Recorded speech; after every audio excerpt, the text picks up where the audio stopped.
All right. So we've got a couple updates. I think we spoke when we all talked last week. Um, the grant is due in about a little under a month. So it's a pretty complex application with a lot of really important components. I think folks who have applied for a GusNIP grant before know this. And I think we were really excited because this was the first year that they were running a capacity building and technology grant fund, and that was something that we were awarded. And so we still need to use the funds by August of 2023. However, the good news is the funds can be used for applying for the 2024 GusNIP grant. So I think, all this to say is based on the fact that we still have a lot of unknowns. For example, even though we received that capacity building grant, we don't know when we're going to get those funds and whether or not we're getting the full amount. So we still haven't gotten that information back from the NIH team. We also would need to hire a grant writer and pay folks for their time and finalize a healthcare partner. And also based on all the information that we gathered from folks who have received and have administered GusNIP grants in the past within this network, reporting requirements are quite extensive. So I guess the short version is we're deciding to postpone applying for a GusNIP application until 2024 because it really just doesn't make sense because we don't have all the information that we need to be able to create a really thoughtful application for 2023. And so kind of on the next slide, because we wanted to use this as an opportunity to kind of show you that full timeline. And Jen, if you want to talk through that, because Jen, for folks who don't know, she has been supporting us as kind of the project manager for pulling folks together and managing applying for the GusNIP capacity building grant, as well as if we were going to apply, managing all the pieces and components and pulling together resources to do so. Thanks. Hi, everyone. Like Shin said, I'm Jen. So here's just a timeline. If you didn't watch the video from last week, we kind of just went into or 2 weeks ago, last week, a lot of detail about defining what the GusNIP grant is, what an RFA is, what the different organizations surrounding this application actually do. So when Shin is describing that capacity building grant, she's talking about a mini grant that we were awarded to help in applying for the larger GusNIP grant. And that'll be for first-time grant applicants. Sorry, but yes, only for first-time grant applicants. Thanks. So then, upon further reflection, we were so excited we got it, but they haven't said anything until even now. So now that the grant is due in a month, it is very clear that these funds. We should not have waited to move forward with our RFA if we were planning on doing that to use these funds or in order to use them. So just to give us a little credit, I think it's pretty clear that there's a miscommunication between what they were actually doing this year versus what's actually happening. So they will be getting some feedback. Again, Shin has made some good points that we don't know a lot of things. So for 2023, they had the RFA released, and then less than 90 days later is when it's due. So at least we know that for 2024. We know that that's probably going to be a very similar timeline for that larger GusNIP grant. And then in March 2023, we were told that we were going to receive this capacity building grant. And then once you get those funds, you're supposed to use them by the end of August. And again, I asked a question today. It was since this is being postponed so much, does that mean that August deadline to spend all of those funds, which we don't even know how much it is, by August? So hopefully that will get pushed back. And then the September, we'll get into the SPAN grant a little later. So next slide. And I think a couple other quick notes is that we do have a meeting with the team running the GusNIP grant in early May. So we should be able to hopefully get some one-on-one time to get answers for some of these really key components in setting this whole team and network up for success and applying in the future. So I think that's a key thing. And then if we are to receive those capacity building grant funds, the mini grant funds, we had applied for the full amount, which is $25,000. And so that again would have paid for a grant writer as well as paying for folks' time to actually gather and pull together, you know, the contents of the grant. And I will pass this back over to Jen and to talk Yeah. through. And I will also say that a part of that capacity building grant that we budgeted for, so it was a large part of it is that we want the community involvement in it. And so we had incentives to include community wording and feedback and almost like a needs assessment in there. So we're really hoping to get these funds in order to make this like a real community-based decision for 2024. Okay, And so sorry, one more interruption. And I think for folks who are like, oh, maybe I should just log off now because we're not applying for the GusNIP grant this year, I would urge you to stay on because GusNIP is just one form of funding. It is not the only route for us to go. And the SPAN grant, which is the state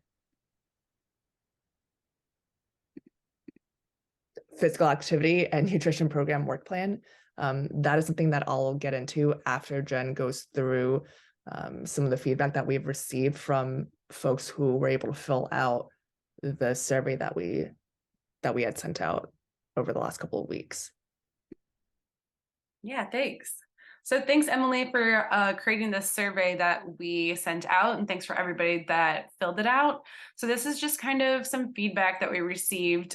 So what would benefit you most if we did receive these, or for which funding from the GusNIP grant would most benefit you or your program? A lot of people said maintaining the current one, expanding, or supporting a network-wide VegRx initiatives. So it's kind of interesting that a lot of the people that sent this in, that launching a new program is still high up on the list, but a lot of you seem to already have these programs. That's good to know. So you can go to that next slide, please.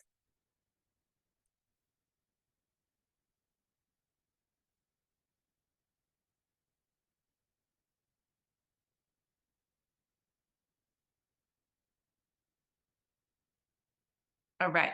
What are the primary barriers that you're facing? So everybody said funding, pretty much. Staffing, administrative, tracking health outcomes, coordinating with healthcare partners, etc. So a lot of these things that we have heard from everyone in the past.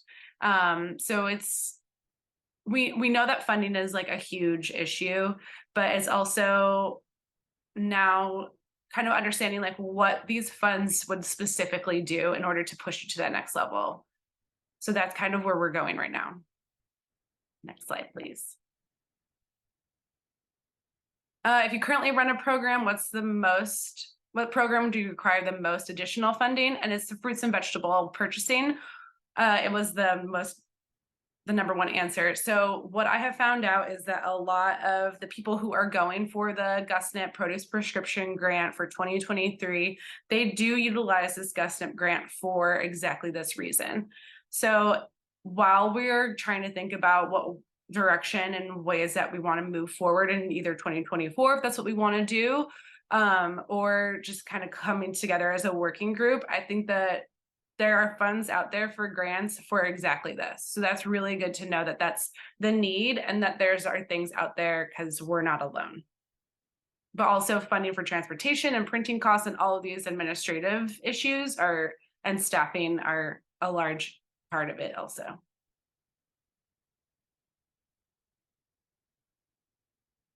So the primary themes, if we were thinking about a leadership role of running a statewide VegRx network, which is something that OCFSN has been interested in, and we've asked this question a couple of times, I feel, but it's how does the GusNIP grant support that vision? And so it's assisting current programs, increasing accessibility and equity. That's always been really high on the list of OCFSN, supporting program diversity and support local markets and promoting idea sharing and collaboration, and then standardization of that voucher system. I think that that is something that has been brought up in almost every meeting that I have attended. And I think that like, I don't know, I don't want to say anything else. Okay. All right. Do you believe that OCFSN should be the entity responsible for holding the GusNIP grant? This was a really important question for us to ask as well.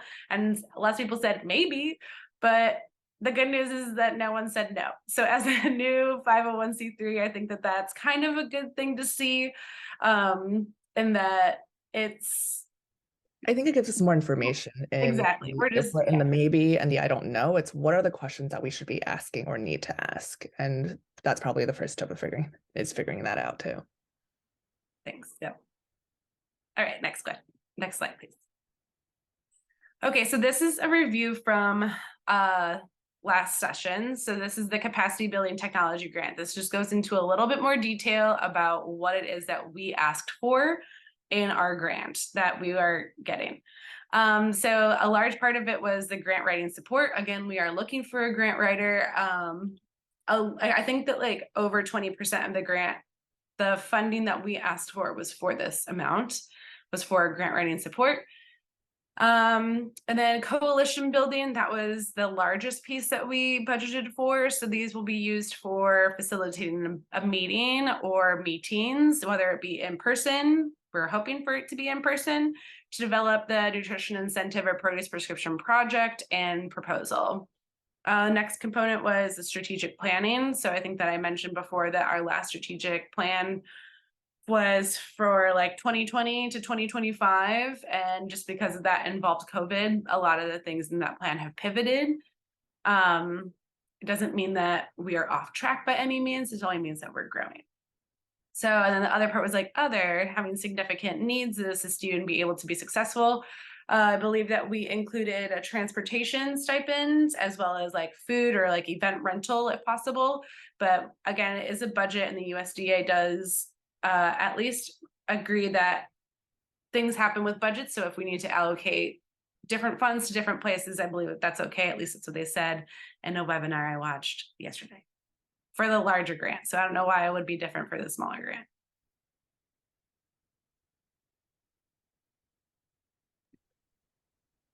And I'm going to pause here real quick.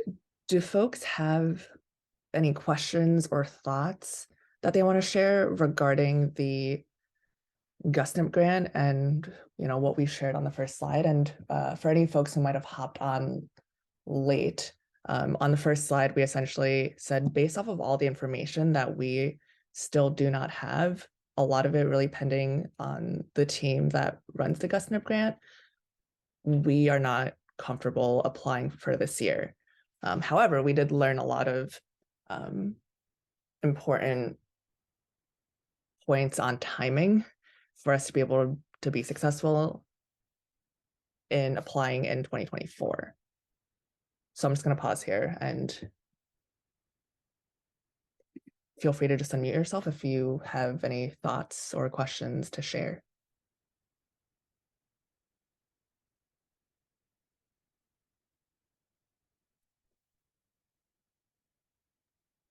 I feel like I always raise my hand at these, but I'm trying to step back a little bit. But I guess the slide on like who should be taking leadership of funds and like distributing those funds, I thought it was really interesting too. Nobody said no, OCFSN shouldn't. There was like a lot of I don't knows and maybes, but I think yeah, that slide right there.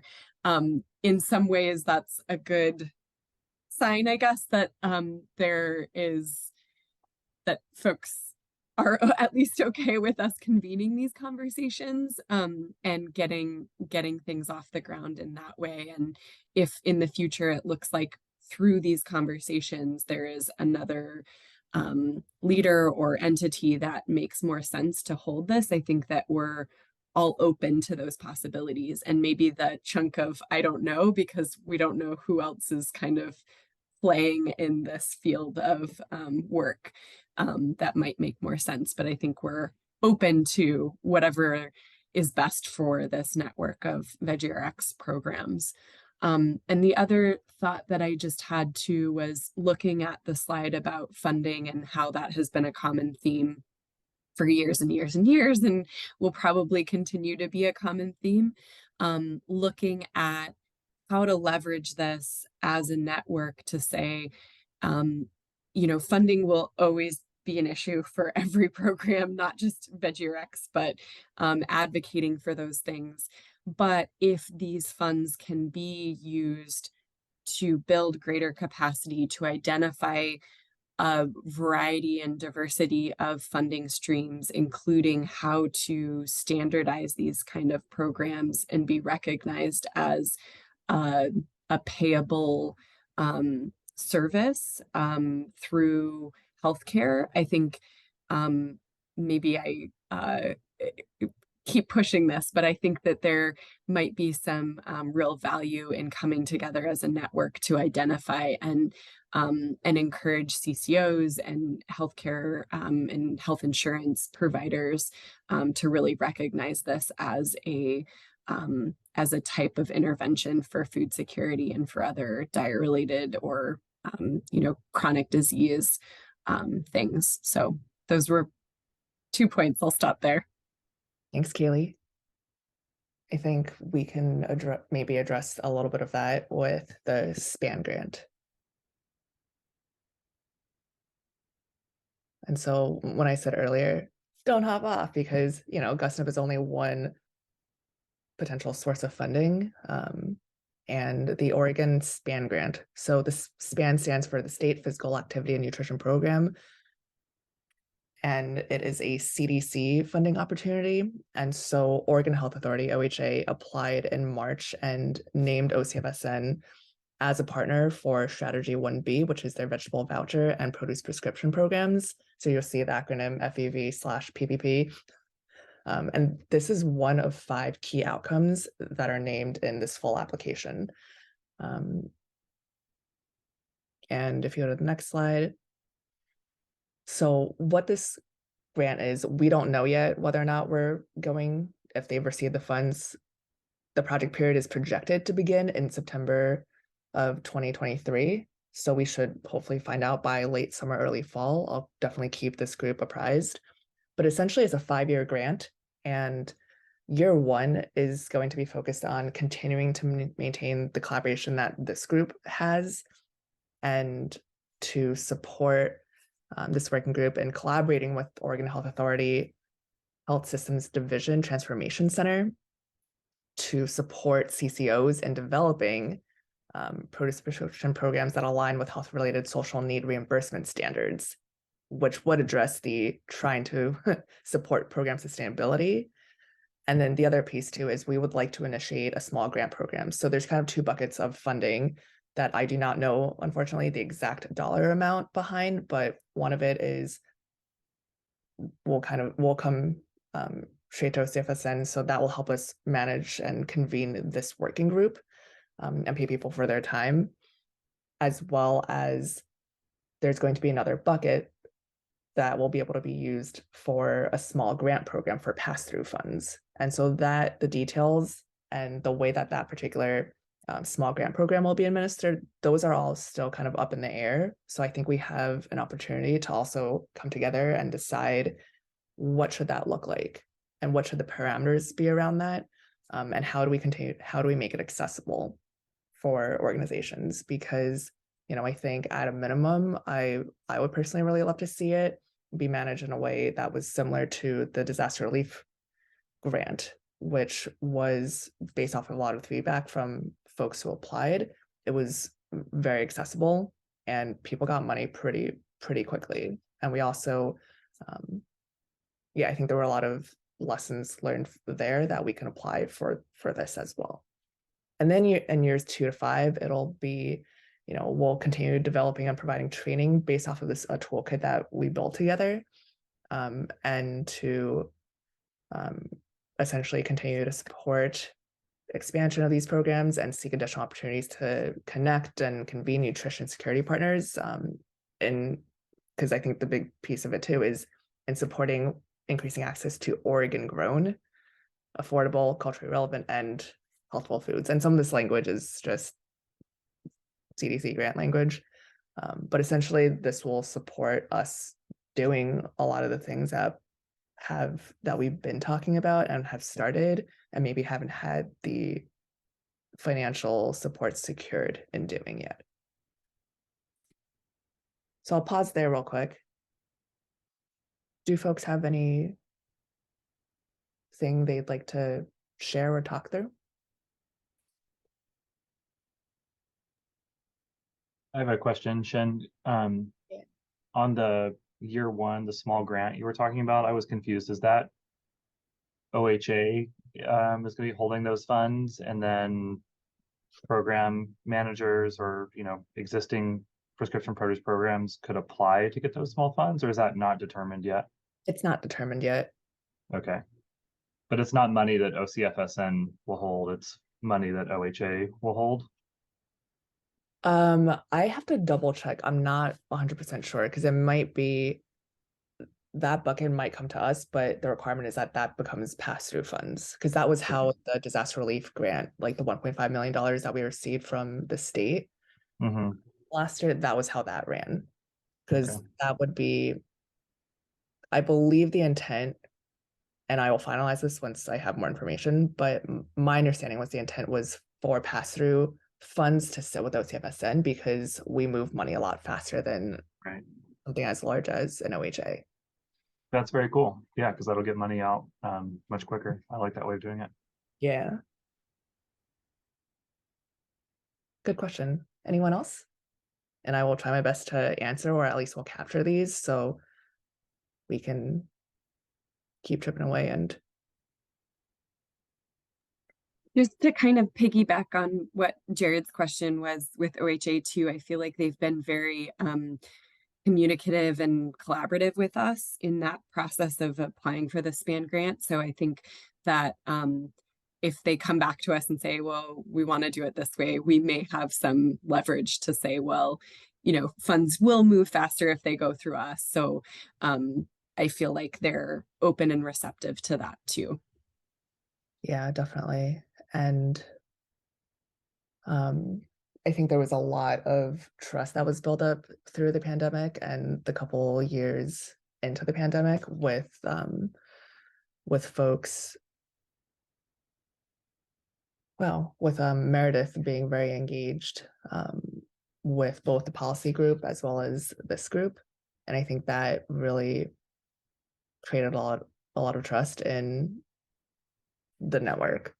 And we don't have a date set yet, but we are planning on having a kind of webinar info session in May where Meredith, she's no longer part of OHA, but she was going to be able to talk us through some of the different ways that the network, what we're already doing, how some of that information can kind of has impacted over the last couple of years, the way that OHA is approaching certain things.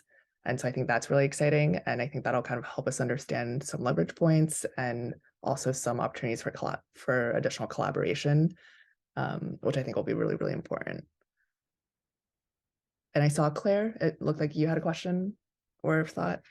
Yeah, I was just curious what the timeline for this SPAN grant is, and if you all know when OHA will find out whether or not they are awarded funds.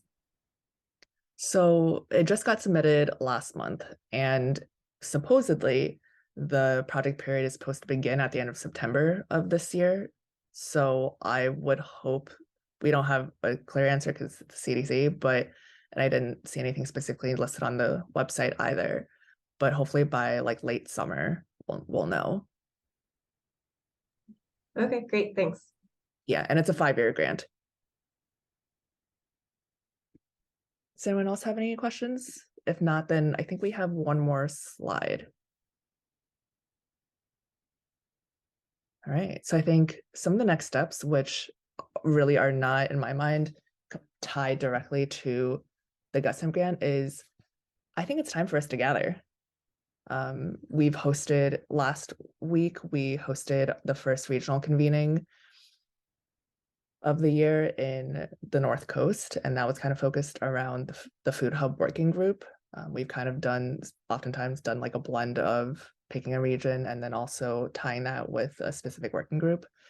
And there was a lot of really amazing like mapping exercises and things that were shared and just being able to like gather in person, especially, you know, yeah. So How are we supposed to do? go ahead, Michelle. Or is that Kelly? Yeah, so I think just wanted to put that out there because and see what the interest was and also what does a realistic month look like for folks, because I know many programs are, you know, either year round or they're lighting up right now for this. Right. Yeah, mine's getting busy for sure. But I don't actually start until mid-June. Okay. But fall is like late fall, early winter. Is that kind of what you're thinking, is trying to find like a slow time that we can all gather? I think I was gonna leave it open to the group and see what felt realistic. And there's a question in the chat, Shin, like, what is the timeline for the SPAN grant? I think that will kind of determine the time when we need to meet. Maybe. Yeah, I mean, in theory, the grant itself would start in the fall. I mean, I think in my mind, I wonder if we need to meet by, I know early summer is hard just because that's when a lot of people have programs starting, but even if we do like a hybrid event, or even if we at least get a group together to start working on it, because I think we're gonna have to take turns in terms of who's kind of helping drive and steer through like throughout the year, because you know a lot of folks have multiple hats that they're wearing.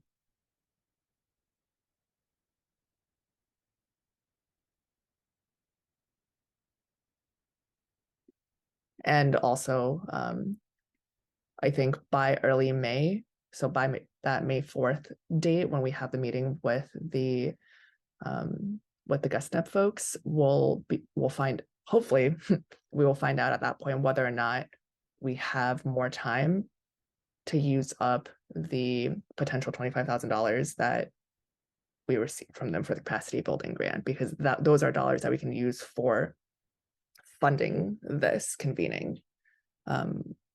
Otherwise, I will probably have about like $5,000 I can spend outside of that, which wouldn't necessarily have a date tied to it. But if we want to use the capacity building grant funds, and let's just say we have until August to use them, then we probably need to plan something before then. And then I think the other step is, what are some additional funding sources? Because, you know, if SPAN and GusNIP aren't it for us, then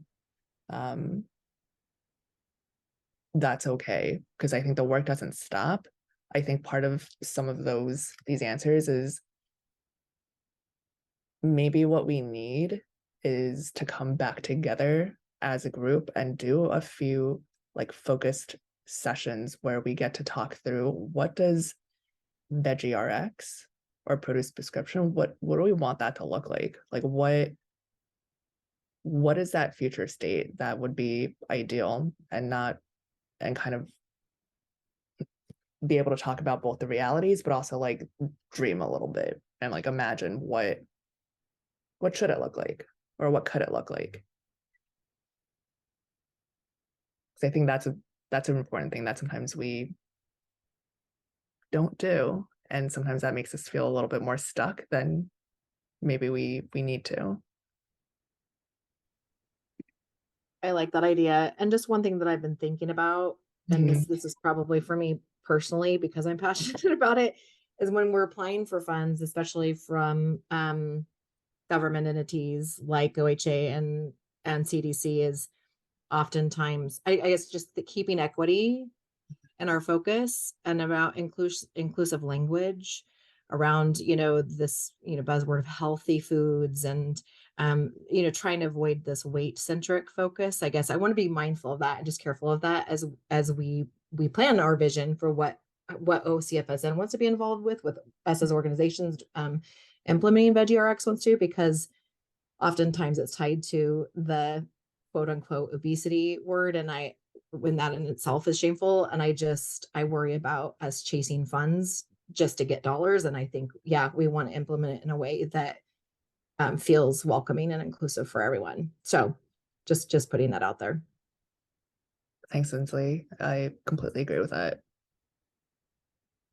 Yeah, I think regardless, being able to have a in-person convening and being able to talk through some of this together, I think will be really important. So I think it'll help ground us again and get clear on how we want to move forward and what are we moving forward toward. And so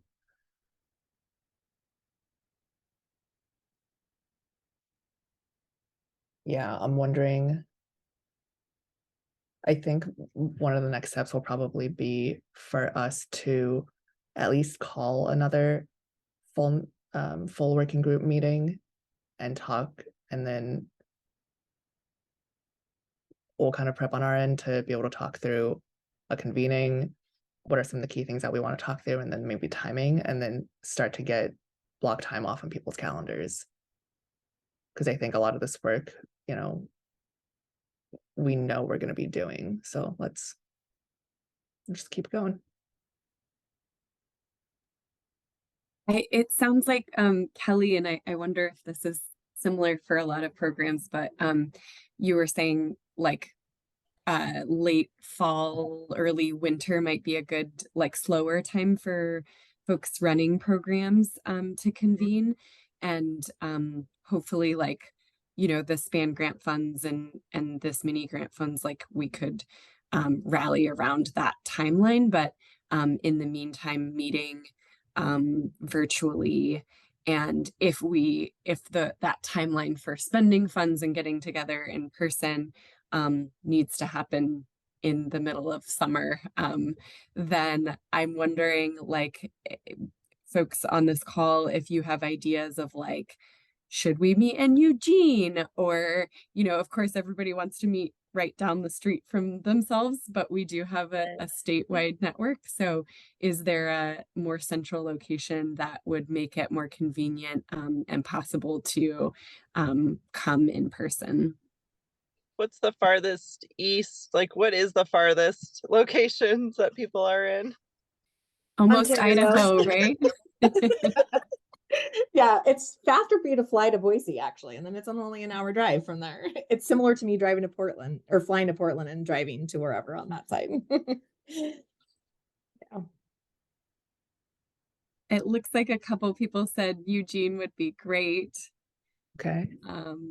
There is a small airport in Eugene, right? If some people did need to fly. I mean, I'm not even joking, because like some of those transportation funds could, if it makes it more convenient for people to participate, could pay for small flights. Yeah.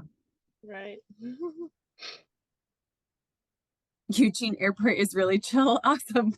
So Cool. I guess what I'm also wondering is, do we, and again, I know we only have a small subsect of the group here, but like somewhere like Eugene and doing that sooner than the fall would be more realistic, because I think part of this is also the team that's probably organizing a lot of this, like Kaylee, Emily, Jen, myself, and Michelle, like we're all kind of Portland metro based. So pulling together something like in that area would, yeah, anywhere down the I-5 is probably just realistically easier. And I know one of the things that I'm still feeling out for the full network is trying to get together a full network convening either late this year or early next year. And so kind of in my mind, I'm like, okay, what are the other pieces that are happening and how do we time this so that that makes sense? Is this potentially a couple days on as part of a full network convening? Or do we have like a smaller, more nimble gathering, which is also kind of which happens in the summer, which is when a lot of these programs are also happening. So like, is there a particular one that's like tied to, do we get to also do a tour of whoever's co-hosting, so we get to see the facilities actually running? So like when we did the North Coast regional convening, that was focused on the food hubs, and North Coast Food Web is a food hub essentially, and they run a online farmers market that does pickups inside of Astoria Food Hub, which is like where Bowie Beer also shares. So it was like being able to incorporate a number of different things and pulling that all together. So I think that that's kind of where my brain goes in terms of like, as we learn more information and being like, what makes sense? What do people want to see? Awesome, Juliet. That's also good to know.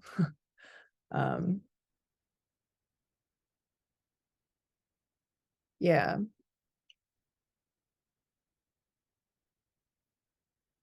So that, I think those are just some thoughts.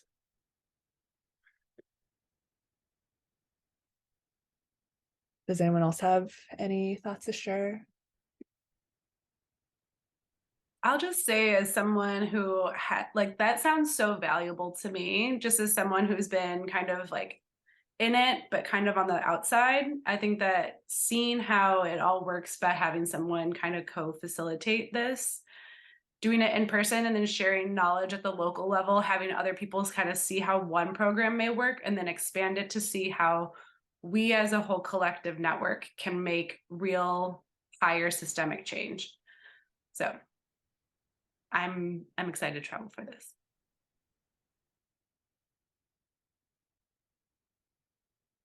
Awesome.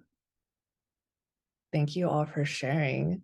I guess just for the group that's on the call right now, do we think something in July or August, if we get a date out, is that already too close, or is that even a possibility? I'm looking at kind of Kelly and Juliet, since y'all would be the ones traveling further, and I guess Lindsay. I would say as long as it's not June, and I could probably make something happen. June is just kind of the off limit month. Good to know.